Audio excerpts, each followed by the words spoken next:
Okay, it looks like it is straight up 12 o'clock. And to honor everyone's time, we'll get started. Hello, everyone.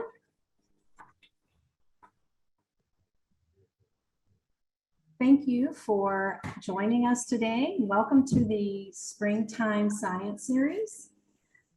If you haven't already done so and you're able to use your chat, go ahead and drop in the chat box where you're joining us from today.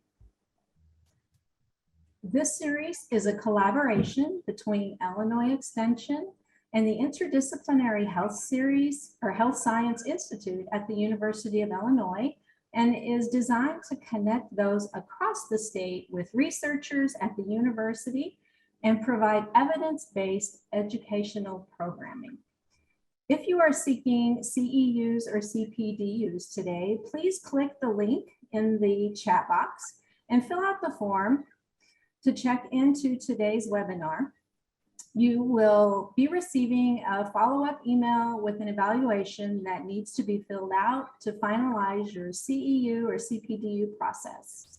So that link is in the chat, I believe. My name is Robin Ridgely. I am an educator with the University of Illinois Extension. I serve the counties of Franklin, Jackson, Perry, Randolph, and Williamson in the southern part of our state. My focus is health and wellness, and I see today's topic as being very relevant to the health and wellness of everyone across the lifespan. So I have just a couple of housekeeping items to cover before we begin. There will be a poll launched very shortly, if not yet, I think. This poll is to collect some basic information from our participants. Once you've entered your information, please feel free to minimize it off your screen.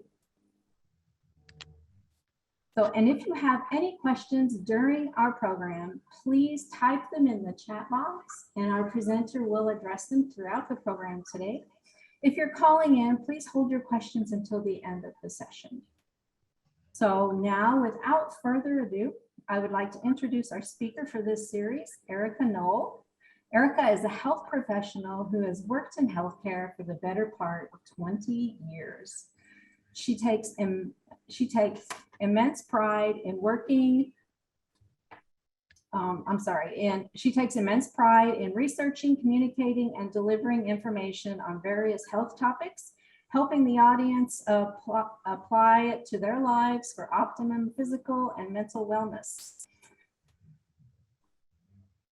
Today, Erica will be leading a discussion about information overload and how it affects the overall health and wellness, and how consuming too much information can be harmful to our mind and bodies, and the reason for an unhealthy work-life culture.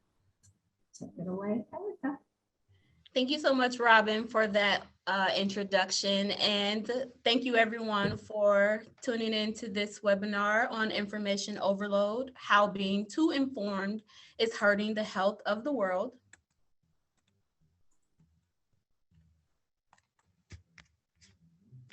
As Robin mentioned, my name is Erica Noel, and again, thank you for tuning in. A couple of things about myself. I did earn my graduate degree from UIUC in May of 2021.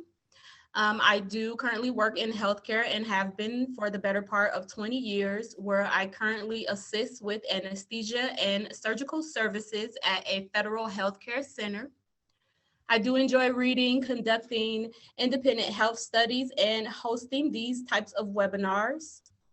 MindBodyWhole.com is a mental health and wellness resource hub, which I created, and I invite you all to, when you have time, check out the different things that we do have to offer on there. And if you feel the need to, please share it with someone you think who will benefit from it. And lastly, if you do have any questions or comments, please feel free to leave them in the chat box whenever they come to mind. So just a little overview about what we'll be discussing here today. We'll begin with what is information overload. We'll follow that with information fatigue syndrome and analysis paralysis and how they are tied into information overload. We'll talk a little bit about information sources and their credibility. We'll touch on our ability to retain health information when making healthy decisions for ourselves. We'll talk about information leading to difficulties at work and a troubled home, and managing what information we consume and share. And so just a little disclaimer here, the opinions expressed throughout this webinar are the views and ideas of myself, the creator of this webinar. They do not reflect the views of University of Illinois, UC, or that of the Interdisciplinary Health Science Institute, Illinois Extension, or their affiliates. Parts of this webinar may be concerning in nature to hear, leaving you, the viewer, a bit anxious, but please know that my intentions are to always leave you informed while providing productive and helpful health solutions. And with that, we'll go ahead and get started.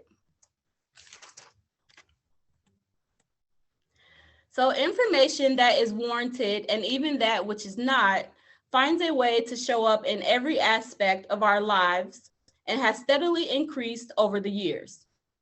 When too much information is consumed, it has the power to affect a person's behavior and learning capabilities. This information often obstructs deep thinking, lessens memory retention, and can have lasting effects on both the physical and mental health of a person. Information overload in a world where there is too much information from too many sources with too many links leaves us confused by too many choices. Now let's try saying that 3 times fast. Information overload occurs when the amount of information that is being provided to a person increases tremendously in number. This in turn prohibits consumers from making informed decisions across different areas of their life and leaves a person in situations where they are being subjected to details which may be inaccurate. Information overload, or IO as it is sometimes called, and a term you may hear me use over the course of this webinar, occurs in the form of text or words, images, sounds, videos, and other forms of media. IO has many other names and may also be known by some as infobesity, infotoxication, information glut, data asphyxiation, and infopollution.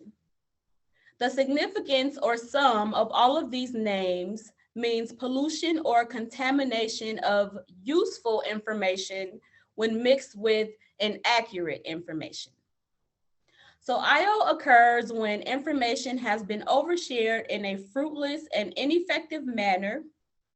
IO is not simply an overexposure to an abundant amount of information, no matter the context, but rather includes the belief that individuals suffer from negative conditions as an after result of the oversharing. IO carries out its mission of having a person feel as though they are overwhelmed or having lost all control over their current and future situations.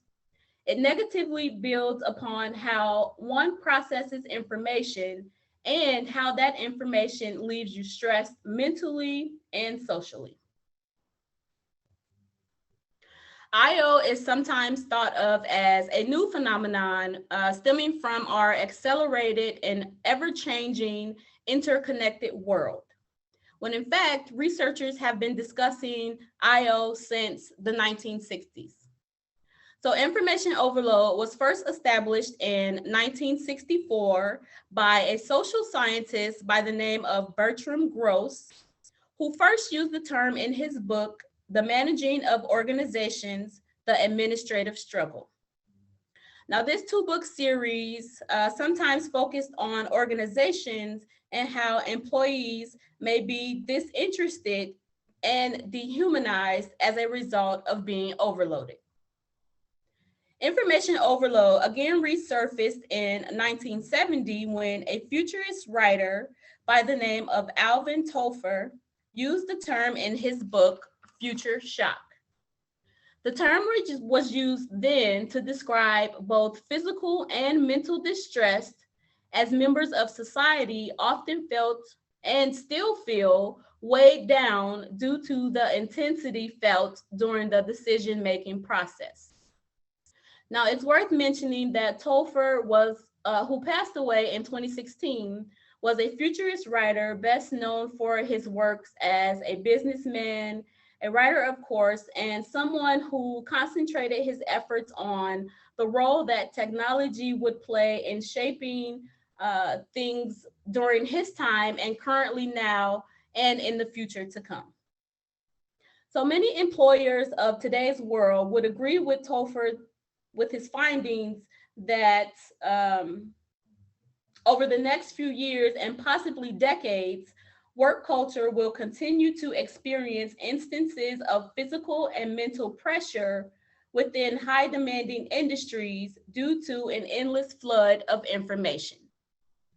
So if we stop and put this into context with our current industries, such as the healthcare industry, the retail industry, the shipping industry, food and service industry, they were all hit pretty hard and overflowed with videos, texts, images, among other things, just sharing the despair that was going on within all of those industries. Especially during the beginning of the pandemic, this led to a surge in mental health cases, sleep deficit from most people, and a deterioration in our health overall. So what are some of the contributing factors of I/O? There are two components or factors that help in the advancement of information overload, and these are intrinsic and extraneous factors. So intrinsic factors include our capacity to process information, which requires an abundance of time. Digital media users, according to a journalism research scholar, receive thousands of information bits every waking moment. And because of this, a person over time loses the cognitive ability to handle such huge amounts of data. This in turn is seen as an intrinsic factor of I/O. So extraneous factors is the news or message being transported and includes the degree to which a person functions after processing said information, which has an indirect or unintended impact. So looking at extraneous factors a little bit further, a few things that stick out to me are the mode of transportation for these messages, which is how we receive them, and a person's performance after receiving said message. Now, it's no secret that social media is the fastest way these days to share media. It used to be that the Associated Press was the fastest source for sharing information, but now research has found that the title of fastest news sharer belongs to Twitter. So if we think about how fast things are duplicated on social media, shared, and then reshared, the validity of information becomes a real concern, and so does a person's ability to digest such rapid content. And so whether you have experience or knowledge of information overload, and even if you've never heard of it before, here's a great video which illustrates perfectly what information overload is. And so with the amount of emails we receive, the distractive windows that we open, the content that we receive just being shared to us, and the different operational systems, it's no wonder that we are a generation of people who are suffering from information overload. So this brings us to our first poll and any questions that you guys may have so far. If you are able to check the chat box, there should be a poll which asks, how much time do you currently spend online looking for and sharing information? And so I'll give you guys a chance just to participate in that poll.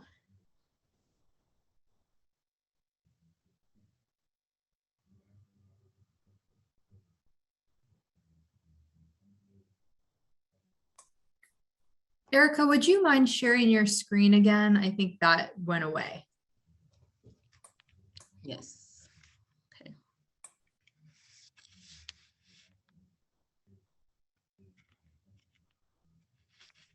Erica, I don't see a poll unless I'm supposed to put it in the chat box. Yes, the poll should be in the chat box.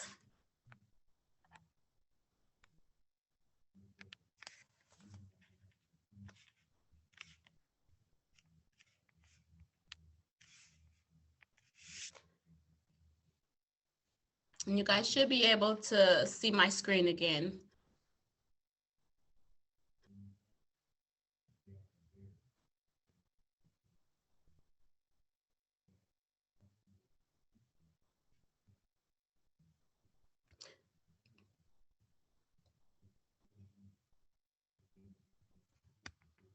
I'm just going to click here and see if we have any poll results coming in. And so far, we do not.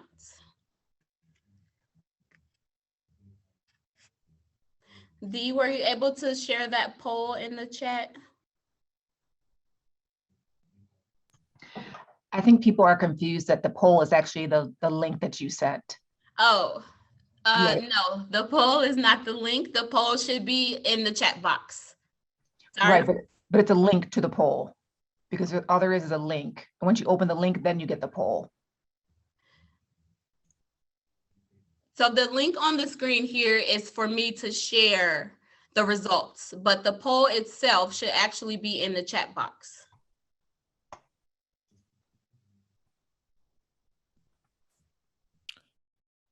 Yeah, Erica, in order to access that poll, you have to click on the link that you shared. Like, yeah, that menti.com, right? If you guys click on that, then you can fill out the poll. So this link here, you mean?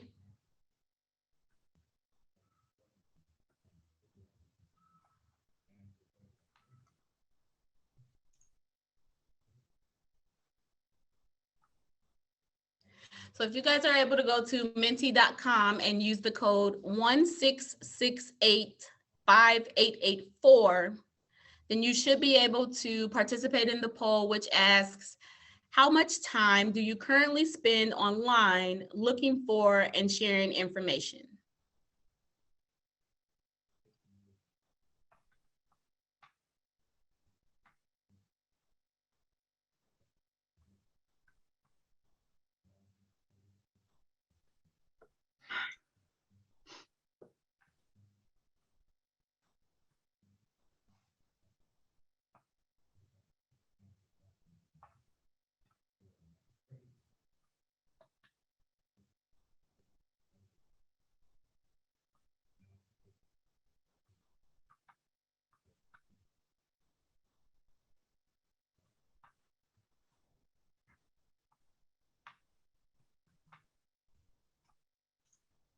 It seems like there's a little bit of trouble access or with the polls, but Erica, if you want to keep going, I will try to do some troubleshooting on this thing. Okay, sounds good. So we'll keep going right along. Next, we'll move into information fatigue syndrome and analysis paralysis. So the average user of digital media has limitations on the amount of information which can be safely processed during a given period of time. When limits are surpassed is when a person becomes distracted and anxious.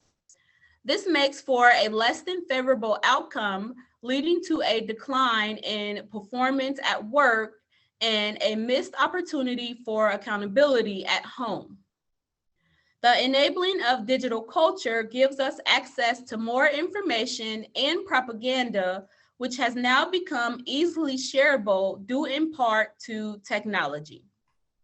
Information fatigue syndrome is a direct result of information overload, while analysis paralysis occurs as a direct result of information fatigue syndrome. A term coined by a scientist named George Simmel, information fatigue syndrome causes jadedness in people who become insensitive to information and are incapable of reacting to situations logically. So those who live in urban areas, according to George Simmel, have developed somewhat of a jaded mentality towards things like violence, crimes, and abuse due to being overexposed to these types of news stories and images, which are available via TV channels, radio news, and social media. Knowing what we do about the way in which these stories are delivered, we, the viewers, have four main motivations for media and news consumption. So first, there's something called surveillance motivation, which uses media as a whole to secure information. Then there's anticipated interaction, where individuals are motivated by information that can be useful during conversations and may be seen as important information. The third type of motivation for news consumption is the responsibility of a citizen or one's civic duty to be informed. And lastly, our final motivation behind media consumption is for gratification or our enjoyment purposes only. It's important to note that different media outlets can bring forth different feelings related to I/O. No two outlets report on a single story in the same way, and today's media is anything but organized. Too much information obstructs deep thinking and a person's ability to make decisions, leaving them overstimulated and suffering from information anxiety. Information fatigue syndrome can sometimes be known as organizational attention deficit disorder, or OADD. It is defined as people who suffer from information which appears to be blindly aimed towards no one in particular, and yet it is shared at high speeds with little to no credibility or theory attached to it, and with even less meaning and purpose. So roughly half of the participants in a Reuters Business Information Survey found that collecting information keeps them from performing everyday tasks. 84% of this same study's participants felt the need to not only collect information, but to keep it saved and stored due to it making them feel ambitious, but also competitive and productive. Those who experience information fatigue syndrome, or OADD, tend to be more exhausted with impairments to key cognitive functions and behavior techniques. Analysis paralysis stemming from information fatigue syndrome is described as an individual or group process of overanalyzing or overthinking a situation, causing forward motion and decision-making skills to be halted or paralyzed, resulting in no solution or course of action being taken within a standard time frame. Now, again, when putting this information into context with our current worldly situations, specifically things like the COVID-19 pandemic, inflation of both fuel and our food sources, and various countries being at war, then we begin to see how pandemic-induced anxiety takes shape, stemming from analysis paralysis. This form of anxiety reduces natural immunity, causing a person to become more susceptible to disease when compared to those who are able to limit their exposure to such massive amounts of information. Doctors warn of the negative dangers that come with excessive consumption and the overflowing of information being provided to us by various media outlets. Information anxiety resulting from too much information is in part due to a gap in one's ability to fully grasp and understand information being shared. This also occurs as a form with expectations that individuals place on themselves. So in other words, a conflict of interest or interruption in thinking is caused by the consumer's inability to differentiate between vulgar information and useful information. It is the job of the individual or message receiver to filter through and refine the overflow of information being presented to them, and being able to distinguish between what is important and what is of no real value. The inability to make a decision prohibits a person from structuring a problem and then being able to solve it. Because of analysis paralysis, decision-making abilities and the need to problem solve or multitask is disrupted, leading to procrastination and poor interpersonal relationships. Multitasking, according to researchers, increases our exposure to anxiety and information overload. This occurs when, number one, a person does not understand the information presented to them. Number two, they feel overwhelmed by the total amount of information that is needed to be understood. Number three, they are unsure if specific information is real or if the situation itself exists. And lastly, they don't know where to find specific information, or they know where to find the information, but do not have access to it. Researchers also found that those who work in offices or corporate America spend roughly 60% of their time or their working day trying to multitask the mental process of absorbing several documents at a time. So all this time, we've been thinking that multitasking is really helpful when indeed it is harmful. Here's a short clip which illustrates why multitasking may cause more harm than good. That poll simply asks, what are some of the apps or websites you use for your news and information gathering? So there are lots of different resources that we can go to when we're trying to find out different types of information. And we simply want to know, what are some of your go-to websites or apps when trying to gather information? As you guys continue answering or checking your chat box for that poll, Robin, at this time, do we have any questions? There doesn't seem to be any questions yet at this time. Just want to remind everyone that the link to the poll that Erica was talking about is in the chat box. Okay, thank you. I'll give you guys a couple moments just to get to that link and get that poll started there.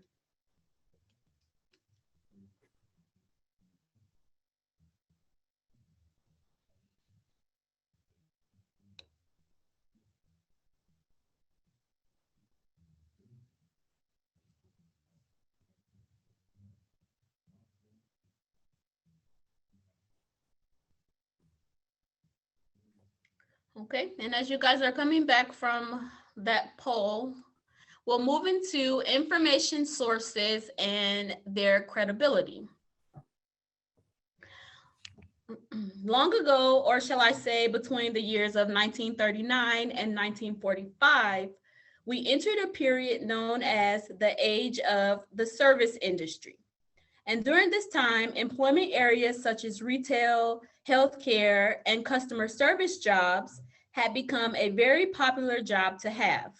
This was in part due to World War II, but as we transitioned out of the service industry age and into the age of information, it marked the beginning of the computer age, the digital age, and the new media age. Today, we are in the age of communication, with more jobs being centered around media, news, computers and their networking systems, magazines, and the internet. Jobs have become more centered around what is communicated and what can be used to provide more information to the people. If we think about just how old the internet is, The World Wide Web, or the network of networks, is roughly half a century or 50 years old, which may not be that much older than some of us here attending this webinar. Over the years, the urge or pull that the internet has on us causes our ability to retain all of this information to decrease. And yet we continue to produce more and more content every day. Roughly 40,000 science journals produce more than 1 million papers of original work each year. Along with that, more than 30,000 ads run daily via newspapers, TV, radio, and this also includes web ads and solicitors as well. The number of articles and ads being produced yearly and ran daily are astonishing. With all of this content, it's interesting that researchers from the Reuters Business Information Survey that I mentioned earlier found that the highest paid people of the world reads at least 2 to 3 hours a day. Now, on the opposite end of that spectrum or survey, 70% of people have never been to a bookstore. 58% of people don't read a single book after high school, while 42% of people don't read another book once they leave college. So on one hand, and keeping in mind that this survey does not take into account every person on the planet, but a particular group of people who happen to be surveyed during that time. On one hand, you have a group of people who insist that they are wealthy because they read 2 to 3 hours a day. And on the other hand, you have a group of people who will never pick up another book past their 18th or 23rd birthdays.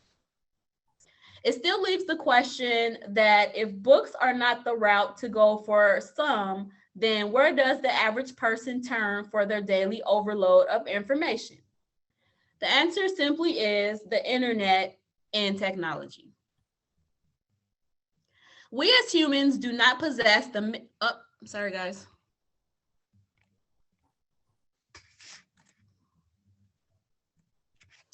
We as humans do not possess the mental ability to keep up with the rapid and expanding changes with media and technology sources that we rely on for daily information.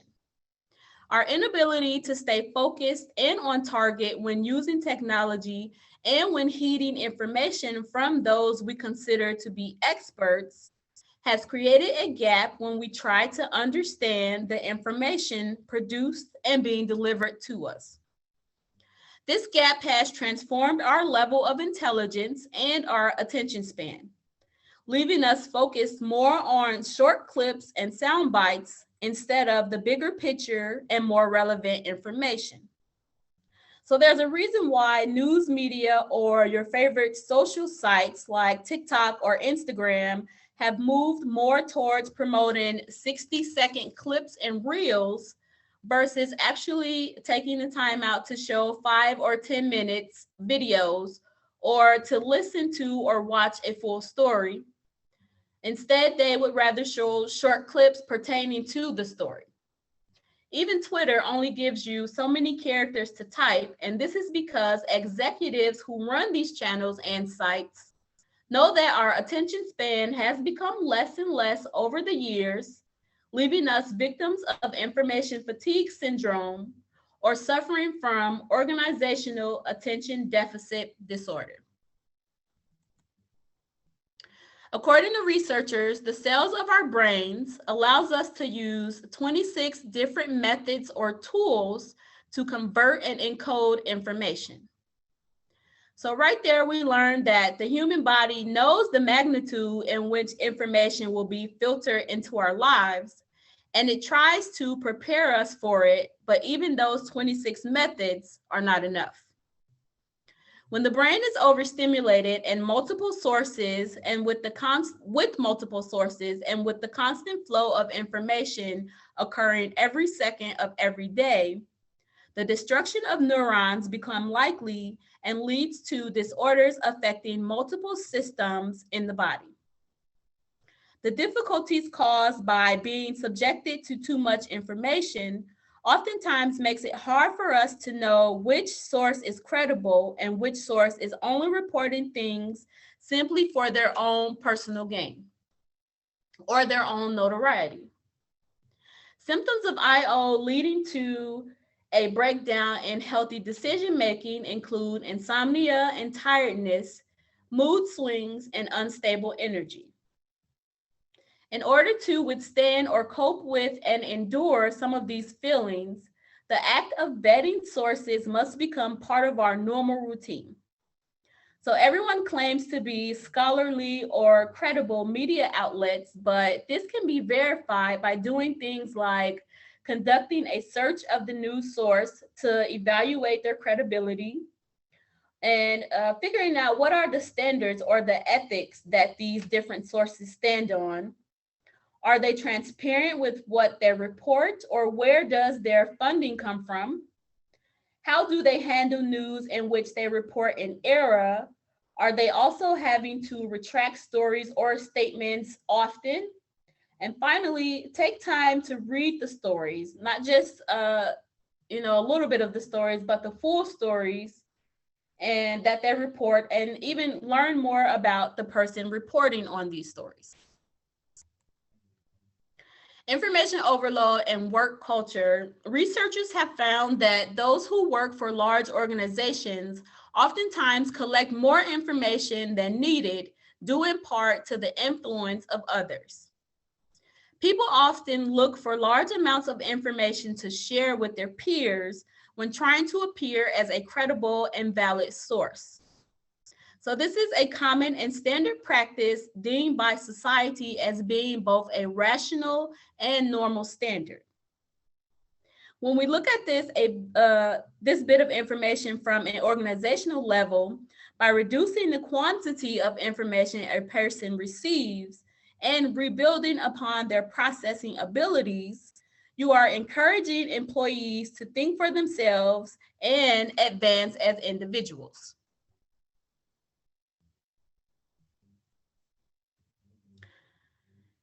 Earlier, I reported that many managers and employers felt that being consumed by too much information has become standard practice and one that will be around for the next few decades. When an employee is not feeling empowered or allowed to make independent decisions due to the information controlling their thought process, they begin to lack confidence and the ability to solve problems promptly.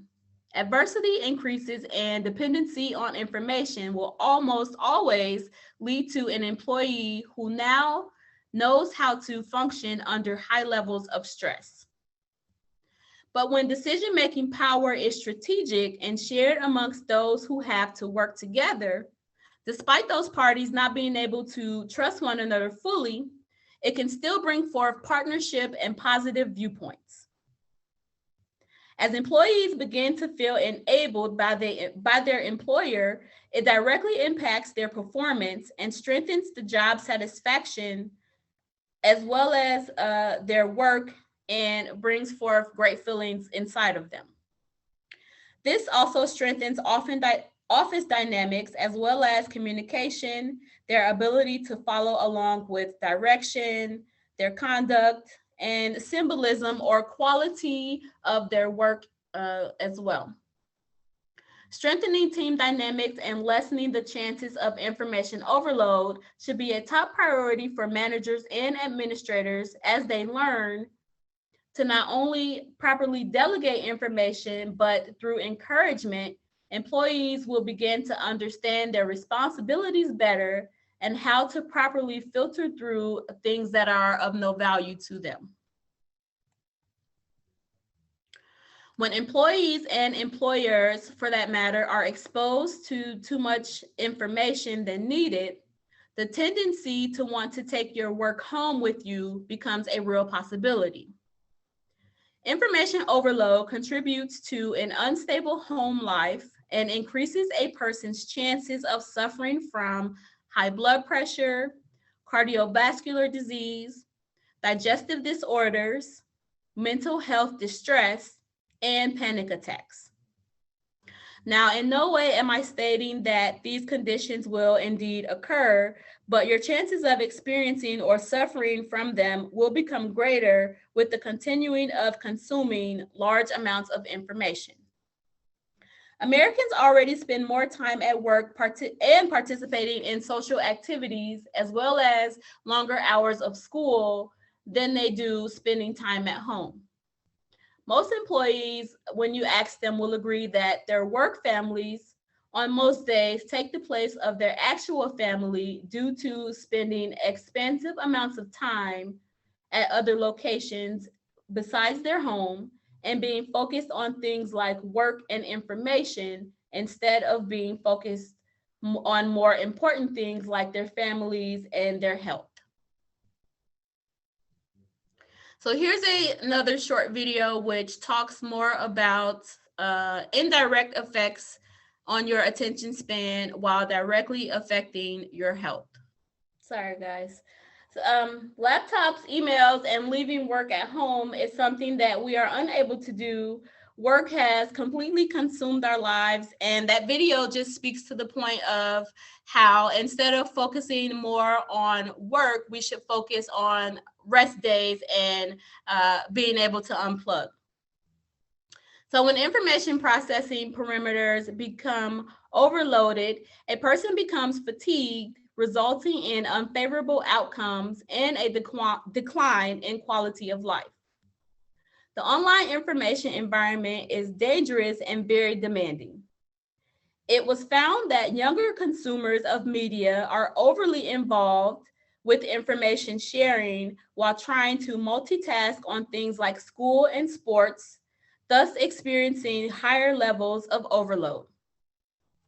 If you are a big consumer of media, your chances of IO are higher compared to those who use media less intensively. What we have found is that older generations have more experience with news media, no matter if it's shared online, and while younger people rely more on entertainment news outlets or social networking sites for their information consumption. The more people are experienced with dealing in information, the less cognitively overloaded they feel. It's also proven by researchers that women are more susceptible to overload than men, simply because experts believe that women use their phones to gather more information while men use their phones for less informing activities, and also that older populations are less likely to suffer from IO than younger generations due to one population using their phones a lot less than the other. Managing what you consume and share. More information has been produced in the past 30 years than in the previous 5,000 years due to supply and demand. If you build it, they will come. So the more a story or video or piece of content is shared, and despite it being valid or not, the more people will want to see it, share it with others, and continue the cycle of overloading. The online information community is demanding. It is demanding of a person's time, their energy, and attention span. Being a consumer of huge amounts of information via this environment increases your chances of IO and diminishes your ability to tell what is real from what is not. You are what you consume. So self-control, according to researchers, is the only cure for IO. It has been called a virus in the past, which is believed to spread rapidly through news networks and media sites. So again, every waking minute, we are either sharing or taking in on our own various amounts of information. For those of us whose job is in communications or some type of field where we have no choice but to share information as it is the main source of our employment, you become weighed down and feel weak due to the constant need to always be ahead of the information train and accumulating pieces of information that you sometimes store instead of sharing one after another. conscious sharing of information. So with every generation, technology improves greatly. Even though it consumes an enormous amount of our time, when used correctly, it helps us to communicate easier while expanding upon and advancing our own knowledge base. As we become more aware of what we share, it leads to changes in media habits and culture while acknowledging our need to modify unhealthy patterns and behaviors. So becoming a conscious sharer or taking matters into your own hands, as the previous slide stated, is one of the first steps to lessening your chances of information overload, and also not making those that you love a victim of it as well. If technology is indeed our primary source for information abundance, then surely within it must exist fresh, healthful solutions. So oftentimes consumers refuse to learn new techniques. And what are some of the more intelligent uses of technology, and what does that look like? So simply unplugging, giving yourself time away from what you are viewing on your phone or your laptop, mindfulness, and filtering data, or filtering what you are accessing or what you are allowing others to share with you. Mindfulness helps us to build a foundation of information management by paying more attention to the task that we aim to complete. So what are some different strategies and things that go along with mindfulness? Turning off the TV and different electronics. The average household, they have their TV playing for at least 8 hours a day, which is a huge amount of consuming different data from the TV.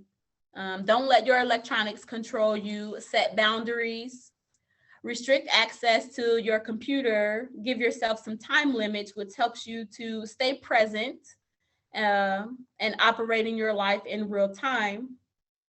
Take data fasts. So how long can you go without consuming social media or these various news outlets? Are you able to go a week, a month, or maybe even longer? Act now. So don't wait. Time is of the essence when dealing with information overload. And practice information restraint. Be clear about the information you need and brief with the information that you don't need. Empty the trash of your email and your news feeds, as we all do store a lot of data that way. Don't try to remember everything, as this creates more overload. Instead, try to write important things down. Every email does not need to be forwarded. So remember to be a conscious sharer and do your part with not overloading others. Exercise discernment when choosing which information links to click on, as we know the web can be a dangerous place, and instead learn more effective ways to share online. And so lastly, as we talked about ways of protecting ourselves, here are some things that you can do right now when you leave this webinar to protect yourself from information overload. Unplugging is essential to not falling victim to so much information. Unplugging, being mindful of what you're consuming, mindful of what you're sharing, just taking time to focus on the now, to be in the moment, be with your family, leave work at home, and just be more conscious of how you feel when it comes to different information that you're viewing or listening to or reading in that nature. And so to conclude, too much information being consumed results in an overload or information overload. This condition causes information fatigue syndrome, blocking our internal processing systems and initiating a lack of focus and confidence. It obstructs the frequency in which we complete work tasks, and stops us from actively participating at home, leaving us with multiple health complications. We must commit to lessening the time we spend consuming and sharing information while taking necessary steps to support both our mental and physical health. So in other words, keep it simple. We do have one last poll that will be shared in the chat box. It's a two-part poll. The first asks, what are some alarming words you've heard today regarding information overload? So if you can type in up to 3 different words that you heard throughout this presentation, which was alarming to you about IO. And the second part of that poll asks, what are some positive takeaways regarding how to deal with information fatigue syndrome and IO? And so I'll give you guys a couple minutes just to go to the chat box and pull that up and to plug in those keywords, both positive and negative. And if you were unable to see the results of these polls, we can send that out to you guys with follow-up emails if you are interested in that. And again, if you do have any questions, please feel free to leave those in the chat box as well. Erica, for the sake of time, while our participants are filling out the poll questions, I do have a couple of questions from the chat box for you. Sure. One is, with what we know about multitasking already, why do you think it is that employers are requesting that we be able to multitask? I think, first of all, that's a great question. And I think it's just the nature of the culture that we are in. We do live in a very fast-paced society. We do work in very fast-moving, demanding fields. And so with the demands not only being on the employers themselves, but especially the employees, a lot of times organizations do want you to be able to multitask, not knowing that only, I think it said only 40 of us are able to multitask. And with our brains being able to download hundreds of millions of content, we're only able to focus on 4 things. So I don't think it's I think that employers are doing to harm anybody. I think it's just the nature of the times that we are living in. Okay. So thank you for that question. And I have one more quick question. Would you categorize the resources that are online that feature short video clips without naming these platforms? Would you characterize these as good or bad, or how do you look at that? Sure. Thank you for whoever posed that question as well. I think with these short video clips that are being shown online, we have to keep in mind 2 things. The people that are responsible for producing these clips, they do know that the attention span of our attention span over the years has become less and less. You know, this kind of goes in hand with multitasking. We're doing multiple things, but we're only able to give our attention to one thing for a few seconds at a time. As far as vetting these short videos as good or bad, I think that comes with knowing your source. So again, figuring out who this source is, what type of content do they normally share? Is it things that you know are reliable, or are they questionable? So being able to categorize these short videos and clips, you have to know where they're coming from and if this organization is reputable. If not, I would say don't spend too much time consuming them, and absolutely don't save them and don't share them with others. But if they are sources that are reputable, absolutely take heed to the positive information that they're trying to share with you. And if you feel as though it's something that can help someone else, then that would be a great time to share as well. Thank you for that, Erica. And out of respect for time, it is 1 o'clock. Before anyone else leaves, if you would please, we value your opinion. So please, we want to hear from you. Please take the survey. You can use your phone to scan this QR code, or there is the link for the session evaluation in the chat box. So please complete that survey for today's session. I'm going to thank you for participating in today's session, and we hope to see you back here next week for our session by Shelby Key, the impact of cutting physical activity opportunity in schools. So thank you so much. And Yes. we do have one more question. Sure. If it's okay to go ahead and post that. So given your answer about employers requesting our ability to multitask, how do you say that we go about changing that perception of multitasking at the senior level? Great question. I think at the senior level, absolutely is where it should start. I think the senior level members should be more in tune with the culture of their employees. So what that means is, how are your employees feeling? Have you noticed any changes in their demeanor or their personalities at work?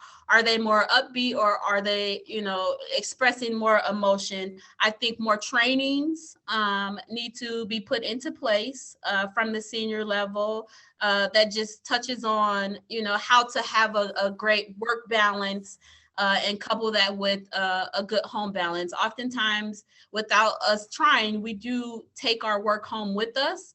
And so this has to be something that senior employers are aware of. And so just putting things into place that helps us not only to leave our work at work, but also how to be make things more functionable for ourselves and the organization as a whole while we're there. Great. Thank you so much, Erica. Could you back up the screen just one or two slides to, there we go. Someone was wanting the QR code to shoot again. Thank you so much. Sure. And thank you guys for all the great questions, and for participating in the poll, and for being here today for this webinar, and the one next week if you're able to participate.